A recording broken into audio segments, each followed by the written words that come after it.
Eh bien, salut à tous. Aujourd'hui, on se retrouve pour parler de la mage 7.0.7. Globalement, c'est une mage, à première vue, assez légère, mais elle change quand même un contenu majeur. Enfin, elle a quand même elle apporte un changement majeur pour un contenu de guild, donc on va quand même en parler, il y a des choses à dire, plus ou moins mauvaises. Globalement, les skins, très sympas. Petite préférence pour le panda, quand même. Juste les totémistes, je trouve quand même que dans les animations des skills 2 et 3 et 4, il y a quand même beaucoup de choses qui s'affichent, beaucoup de choses, beaucoup de totems, de petites créatures qui s'affichent. Et je trouve que ça fait un peu brouillon entre guillemets, mais ça reste des skins très cool. 75 balles, 76 balles les 3 packs d'ailleurs, enfin cumulés. Globalement, premier changement pour ce siège. Donc en fait déjà, les sièges comme on voit première ligne là, vont passer de maintenant 24 heures sur 2 jours à seulement 12 heures le lundi et jeudi. Donc déjà, ça pose un gros problème. Comme toi, ça oublie que les gens n'avaient pas 12 ans, ceux qui jouaient à leur jeu, en fait. Les gens ont un travail, ou même juste des gens plus jeunes ont des études, etc. Et ils peuvent pas, les gens peuvent pas juste être là pour le siège de 12 heures à 14 heures en un seul jour, en fait. Le 24 heures permettait de mettre moins de pression, déjà, parce que leur but, dans la pré-notice, disait que c'était pour soulager la pression, pour mettre moins de contraintes. Euh, Passer d'un siège de 24 heures à 12 heures, c'est beaucoup plus contraignant. Ça va même bloquer des gens qui pouvaient faire le siège que le lendemain, etc. Ils ne pourront plus faire de siège du tout. Ou ça va du coup les impacter s'ils veulent le faire le siège, de devoir prendre une pause, enfin bref. Voilà. Donc c'est beaucoup plus contraignant contrairement à ce qu'ils voulaient faire. Et ça va accélérer le siège. Mais en contrepartie, là ce qu'on voit dans le tableau là, c'est que de base, de 12 à 13 bases, on a quand même un gros buff, on prenait plus du double de points. Donc ça quand même, ça... Et maintenant, ça sera à 16. Ça sera progressif maintenant, plutôt que être doublé. Et pour moi, ça, c'est contradictoire avec ce qu'ils veulent faire. Ils veulent passer sur un siège de 12 heures, donc plus court, sur la durée, mais plus agressif, entre guillemets, ouais, plus agressif. Mais à côté, ils baissent le nombre de points par palier. Et du coup, je suis en mode, ben, enfin, je trouve ça contradictoire avec l'idée de base. Surtout que pour 20 bases, on aura le même nombre, 30. Donc pour moi, c'est bizarre de baisser le nombre de points obtenables tout en voulant accélérer le siège et le moindre, pardon, je vais y arriver, le rendre moins contraignant, excusez-moi.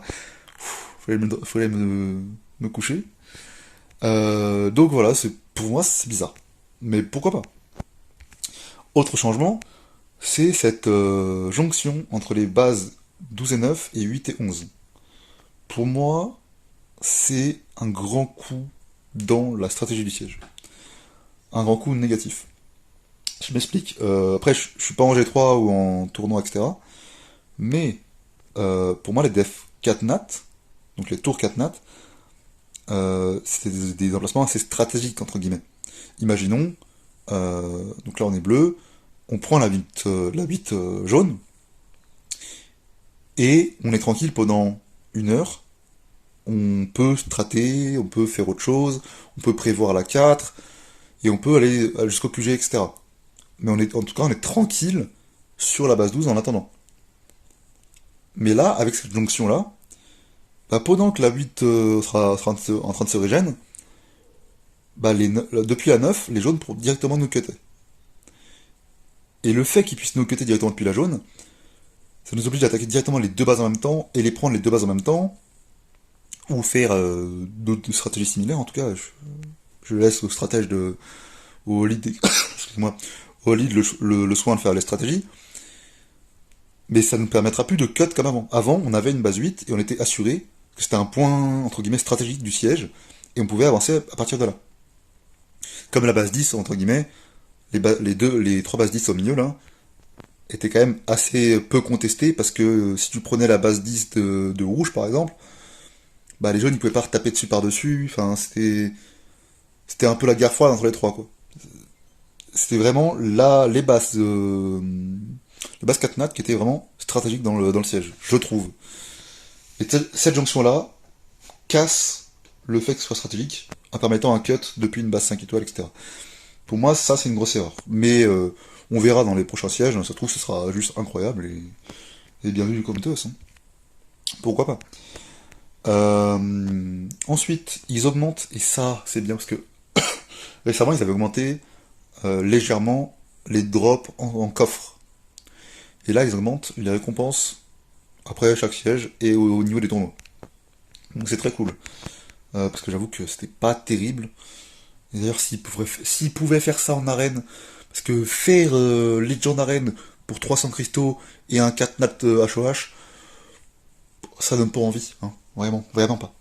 Je demande pas 4000 cristaux, mais un petit 1500, je sais plus là le nombre exact, mais je vais dire une connerie, mais si ils mettent un petit 1500, un 4 nat, pardon, qui n'est forcément pas HOH, c'est pas la lune, c'est pas incroyable.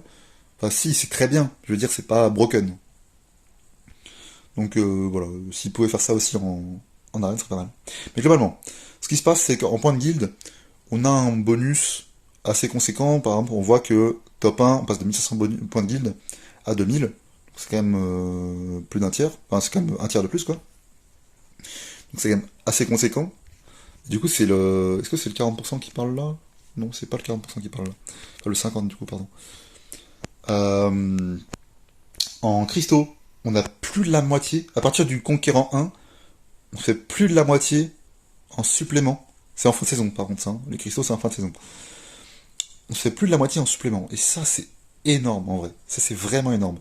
Passer de, bah, du coup, pour moi, par exemple, G2, de 2250, enfin, de 1000 à 2250, c'est vraiment un up gigantesque. Et ça, c'est incroyable. Autant pour les free-to-play que les pay-to-win. Parce que 2250 cristaux, personne crache dessus, hein. Vraiment pas. Et G2, c'est pas non plus la lune à atteindre, je veux dire. Ou G1, voilà, 2000 cristaux, ça reste énorme. Bref, c'est très très cool ça, ce qu'ils ont fait. Les sauts de guild qu'on reçoit à la fin sont légèrement buff aussi. Très cool. C'est pas aussi... En fait, c'est comme les points de guild, c'est pas un buff euh, qui est broken, mais c'est un buff très bon et très appréciable. Et aussi, ils mettent une méta pour tous les gens qui sont qualifiés au tournoi. Donc ça aurait dû être fait dès le début.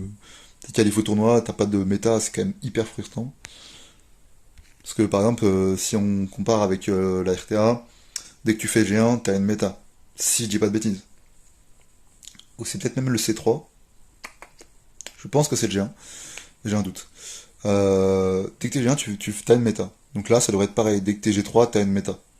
Parce que tous les... Enfin, du coup, c'est pas tous les G3 qui sont qualifs, mais vous avez compris l'idée. Je m'exprime mal. Bref, ça, incroyable. Peut-être que les gens, parce que j'ai vu des gens s'en plaindre, mais c'est des gens qui n'ont pas géré de guilde dans leur vie, que ce soit sur Clash Royale, sur Summoner Wars, sur Clash Royale, sur WoW, sur n'importe quel jeu, gérer une guilde, et encore plus du coup sur Summoner Wars, c'est épuisant, c'est énergivore, c'est chiant parce qu'il faut toujours répéter la même chose, faut toujours de courir derrière les gens pour qu'ils fassent leur contenu, enfin, par exemple là pour le siège, faut toujours être là pour la stratégie, pour gérer les devs, etc. C'est vraiment épuisant et énergivore, hein, comme j'ai déjà dit. Donc qu'ils aient un léger bonus de 20%, qui n'est pas broken, qui est juste totalement mérité, euh, excusez-moi, c'est très très cool pour eux. L'augmentation des limites par semaine de V1 achetable, c'est cool, rien d'incroyable. Ici, globalement, ce qu'on va voir, en fait, décidément, excusez-moi, hein. Globalement, ce qu'on peut voir ici, c'est, en fait, contrairement à ce que je pensais moi, pour moi, je pensais que c'était vraiment le classement des membres de la guilde, mais en fait, c'est un classement qu'on peut déjà aller voir, hein, je peux vous montrer. C'est un classement de toutes les guildes. On peut voir le top 1 de chaque contenu, bah, depuis ici directement, alors qu'avant, il fallait aller dans le contenu, et ensuite, on pouvait voir le top 1. Alors que là, tout est regroupé ici. C'est pas incroyable, c'est un confort, c'est de l'IA, c'est de l'interface utilisateur. C'est toujours bon à prendre. Je pense pas que ça serve à grand chose, mais c'est bon à prendre. On va pas s'en plaindre, c'est toujours une amélioration. Ensuite, donc ça c'est le passage de 24 heures à 12 heures que je parlais plus haut. Ici, incroyable. Ici, ce qu'on peut voir, c'est que on peut maintenant mettre des marqueurs aux runes. Donc imaginons, vous avez une rune, je vais dire une connerie, mais une rune 1 avec une innate attaque flat, ou raise, ou n'importe quoi, bref, une rune 1 ou 3, ou n'importe que vous voulez, rééval. Sauf qu'actuellement, vous n'avez pas de rééval.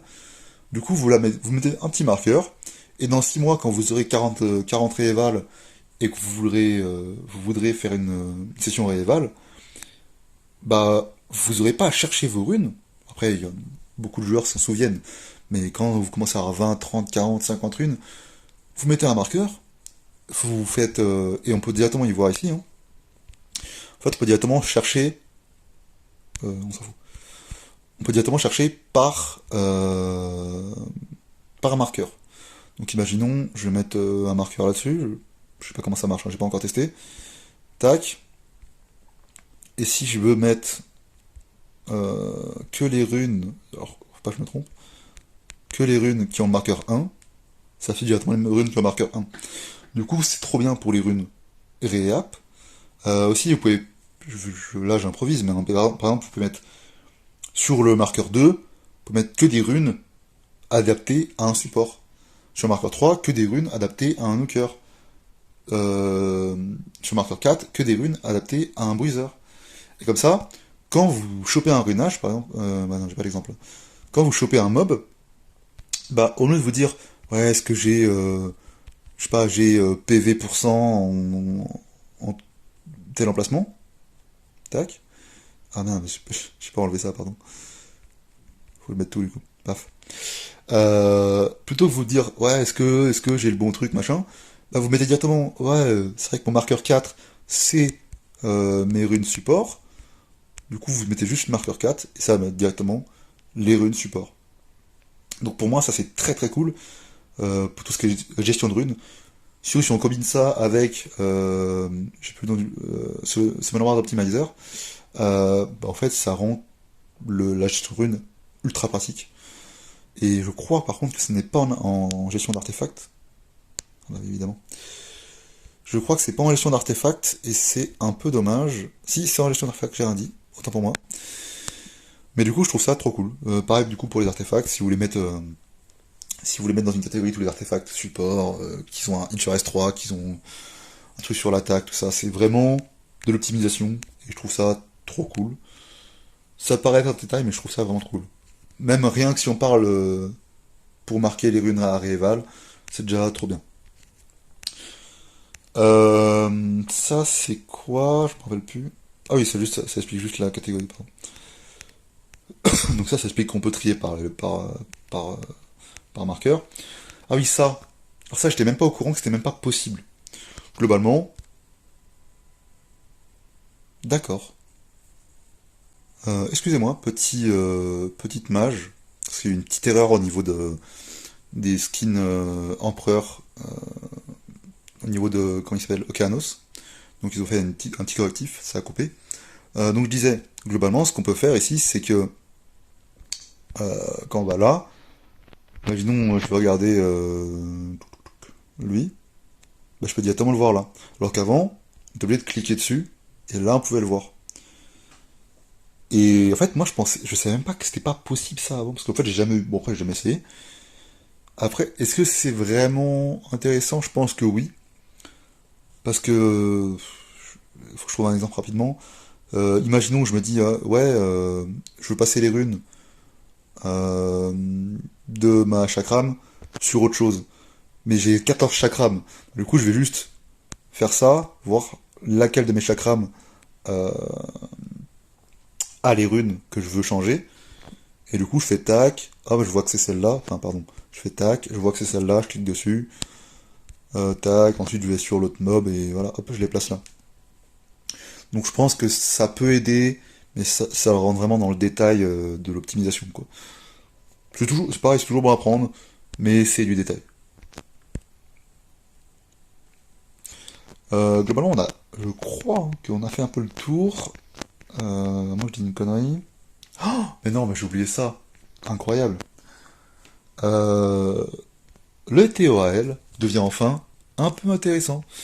Globalement, quand on avait 20 étoiles, avant on avait un vélin légendaire, dont tout le monde s'en fout, alors que maintenant on aura un tout attribut.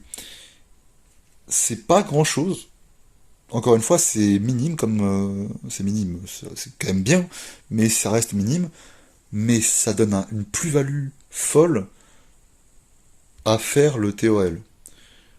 Je sais que moi par exemple, j'ai toujours eu la flemme de faire le TOL, c'est long, ça sert à rien, t'as un mystique par étage, la seule récompense bien c'est Dark and Light et aller les limites le Dévilmont. Avant t'avais que ça qui était bien. Parce qu'un vélin légendaire, tu t'en foutais, tu savais que t'allais avoir un katana, tu t'en servais pas. Surtout que c'est long, c'est galère, faut des teams à la con, faut bol vert, faut des trucs. C'est chiant, c'était chiant pour rien. Maintenant, le tout attribut, vraiment, il me donne vraiment une plus-value. Et pour que même moi, ça aussi, ça me donne, à me donner envie de faire le TOL, franchement, c'est propre. Personnellement, comme j'ai proposé, comme j'en ai parlé un peu à ma guilde vite fait, pour moi, le TOL sera parfait quand, plutôt que un mystique par étage, ça sera 3 mystiques par étage. C'est loin d'être broken, ça fait 30 mystiques au total. Pour un TOL qui prend plusieurs heures à faire, franchement, c'est pas la mort. Surtout que c'est pour du haut level, machin. Genre, tu fais pas ça quand t'es C1. Enfin, je veux dire, C1 global, quoi. Quand t'es début early, enfin début mid, pardon. C'est vraiment pour des plus hauts level. Donc, 3 vélins mystiques par étage, ce serait trop bien. Et 300 cristaux à la place de 200. C'est rien d'exceptionnel, hein. C'est vraiment rien d'exceptionnel. Et limite, il passe de 50 cristaux à 75. C'est toutes les étoiles à partir de la 21, je crois. Mais ça, à la limite, pourquoi? Limite, on le prend pas. Vraiment, juste le 300 cristaux à la place du 200, voire même 400 pour être gourmand. 350, allez, on mate. Et les 3 mystiques par étage, en plus du tout attribut, ça serait trop bien. Ça serait vraiment parfait. Ça rendrait vraiment le TOL attrayant. Ah oui, si, non, ce que j'avais dit aussi, c'est ça. C'est qu'il donne un morceau de transcendance par étage. Donc en gros, par étage, t'aurais 3 mystiques plus un morceau de transcendance. C'est loin d'être énorme, ça te fait 10 mystiques, ça te fait 10 morceaux de transcendance par mois en plus. C'est très très très loin d'être énorme, hein. Ça rend pas du tout le truc broken. Donc, si comme tous, par je ne sais quelle magie vous passez par là, faites-le, par pitié, proposez-le au dev, faites un truc. La moitié de ce que j'ai dit, juste explorer l'idée. Parce que vraiment, c'est une piste intéressante, sans le jeu broken, sans le jeu... Voilà. Donc pourquoi pas. Là, ça dit aussi que le vélin cookie de l'étage 50 va disparaître. Ça va revenir en 2 vélins. Pourquoi pas. Ils ajustent vite fait l'affichage des effets bénéfiques et néfastes en arène et Arène World. C'est du confort. Et correction d'erreurs de jeu, c'est pas grand chose. Ah oui, et aussi, vous voyez, quand on est en combat. Ah bah oui. Je vais pas vous montrer du coup parce que mes combats se sont finis avant. Vous voyez, quand on fait un combat, ici on a l'élément qu'on a eu et le nombre de la valeur, enfin la valeur qu'on a déjà de cet élément-là. Et en fait, jusqu'à maintenant, quand on avait un Vela mystique, ça te disait pas combien tu avais de Vela mystique. Tu te disais juste, ouais, t'as eu un Vela mystique. Là, ça va te dire combien t'as de Vela mystique en stock déjà. Ça sert à rien, on est d'accord, mais c'est un petit confort en mode, ah tiens, j'en ai combien? Ouais, j'en ai 3, trop bien. Donc c'est pas incroyable encore, mais c'est du petit confort. Ah, peut-être? Non. Ça doit être mon 92e, c'est super. Euh, donc c'est pas incroyable, mais c'est un confort de jeu, on prend. Euh, j'ai fait le tour de la mise à jour, mais je voulais vite fait revenir sur la dernière mise à jour de Guild, parce que j'ai dit dans ma dernière vidéo que j'ai pas fait de entre guillemets review dessus parce que bah je suis arrivé trop tard. Sauf que là, un mois après, je peux peut-être vite fait donner un ressenti. Ça représente rien, hein, mais on peut vite fait lâcher un ressenti comme ça. Pour moi, le buff qu'offre Siège est cool. Je crois que c'est dans la mise à jour. Il est cool. Ça te permet d'avoir des coffres un peu meilleurs, un peu plus même de mana ou quoi, c'est un peu, il me semble que c'est un peu meilleur. Donc c'est toujours bon à prendre. Au niveau des rivaux de guilde, c'est des rivaux quoi, tu t'en fous. Tu fais ça vite fait, tu fais ça en 3 minutes, ça sert à rien, mais c'est cool. Ils enlèvent. En fait, le fait qu'ils aient enlevé la vraie GVG pour ça, c'est plutôt cool. Et la GVG World, c'est sympa, sans être incroyable. J'en discutais récemment dans la guilde. Globalement, pour moi, c'est un vrai plus par rapport à la GVG de base, parce que ça te demande plus de réflexion, entre guillemets. Donc, moi, GVG de base, j'avais ma team Oberon, et je mettais n'importe quel team Breezer, par exemple une team Bulwark, Skogul, Amelia, Bulwark, Feinyang, Amelia, et paf, je roulais sur tout, en fait. Tant que j'avais un niveau de rune adapté, évidemment. Mais la team, en soi, roulait sur tout. Surtout la team Oberon. Donc, je me donnais pas de mal. Alors que là, bon, on peut pas voir parce que j'ai déjà fait mes attaques. Mais faut s'adapter à 5 teams différentes. Ça rend pas le truc trop compliqué, mais ça demande un peu plus de réflexion. Donc c'est cool. C'est cool, je pense surtout pour les joueurs un peu plus, on va dire, à partir du géant, parce que c'est à partir de là que tu vas pouvoir te diriger sur 5 teams en même temps. Je pense avant le G1, donc C3, etc., c'est plus compliqué de runner 5 teams corrects, même pour ton niveau, pour pouvoir passer 5 teams en face. Mais je pense à partir du G1, tu peux commencer à te dire, ah tiens, j'ai envie de jouer comme ça, sur ça, et puis machin. Pour moi, ça offre plus de possibilités que la GVG de base. Petit bémol, j'ai plus les chiffres en tête, mais je crois que ça t'offre moins de points de guild. Même si on cumule avec les rivaux de guild, je crois que ça t'offre moins de points de guild par semaine que l'ancienne GVG. Donc ça, c'est un peu dommage. Mais c'est pas, je crois que c'est pas, l'écart est pas grand. Je crois que j'avais compté à un moment, mais je crois que l'écart est pas grand. Et autre amélioration du coup qu'il y avait eu à l'époque, c'était la subju. C'est sympa. J'ai vu que Mana il avait sorti une team interdite, donc faut aller la voir hein, parce que je crois qu'il a dit que avec Steamab il faisait tout. Donc à aller voir parce que bah, sur Steamab tu peux clear un contenu comme ça. C'est toujours très cool. Ça t'évite de ruiner 15 mobs. Globalement les récompenses, c'est nul, hein, c'est de la merde. Là j'ai pas fait le boss parce que c'était un boss haut, j'avais la flemme.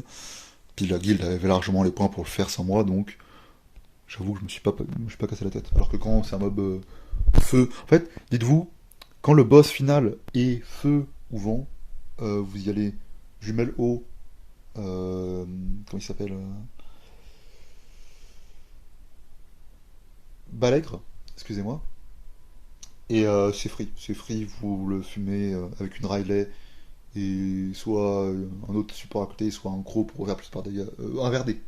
Je crois que beaucoup de gens utilisent un verdé, mais un gros ou n'importe quoi qui fait des dégâts, ou un deuxième support au cas où, ça fait largement le taf. Et ça donne genre 40 coffres. Je crois que c'est genre 40 à 45 coffres max. Moi, je sais que j'ai 41 coffres, mais je fais que vague 18 sur les vagues, parce que je me casse pas la tête. Et je crois que le max c'est 45 coffres, mais j'ai pas envie de dire de conneries. Mais globalement, vous voyez, les récompenses sont à chier. Après, les récompenses sont pas folles, mais l'investissement demandé est pas fou non plus.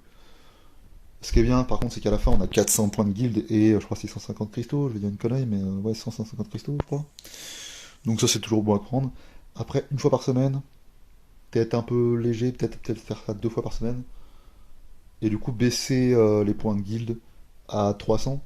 Parce que sinon, ça fait quand même 1100 points de guild, c'est beaucoup. Alors que 300 points de guild, ça passe à 600 si on y double, du coup. Et peut-être aussi virer les trucs bleus. Enfin, vraiment, on s'en fout de ça, on s'en fout des runes 5 étoiles.